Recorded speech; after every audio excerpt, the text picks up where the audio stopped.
Quang, alelelelelele, yo Branco, Terry Gun, alerikale, yo Sam Chris, Mega.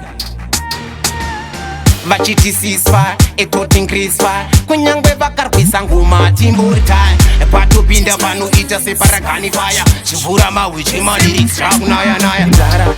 kwamukapisa kakudhara of course madhara but madhara akudhara kwengvashisha paneta una vasusara vatibheti kapinda tovapotsera musagandati kudhara kwamukapisa kakudhara of course madhara but madhara akudhara kwengvashisha paneta una vasusara tikapinda vanogwesha nesin patara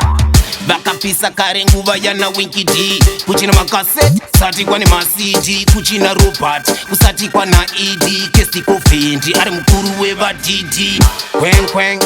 tiri pakwengtown sunga aitau atika kwa trench town ndichipinda ndakasunza leflyan pound bad me bad straight out of downtown kudhara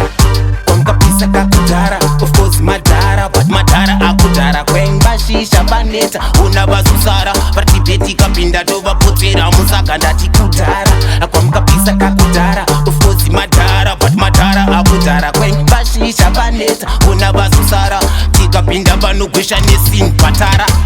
kunge penzi tine take off anosaiza badi switch off mbechi paridim zvanzi kick off avatane kupera ndema on off vachiti ceasefire etoti increasefire kunyangwe vakarwisa ngoma timburitai patopinda vanoita separagani fire chimvura mahwe chemalirics akunaya mdhara kwamukapisa kakudhara of course madhara but madhara akudhara kwengvashisha paneta una vasusara vatibheti kapinda tovapotsera musagandati kudhara kwamukapisa kakudhara of course madhara but madhara akudhara kwengvashisha paneta una vasusara tikapinda vanogwesha nesin patara vakapisa kare nguva yana Winky D kuchina makaseti kusati kwane macd kuchina Robert kusati kwana ed Kestiko Fendi ari mukuru wevadidi kweng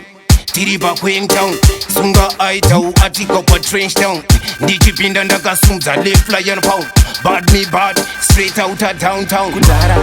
kwamukapisa kakudhara of course madhara but madhara akudhara kwengvashisha paneta una vasusara vatibheti kapinda tovapotsera musagandati kudhara kwamukapisa kakudhara of course madhara but madhara akudhara kwengvashisha paneta una vasusara tikapinda vanogwesha nesin patara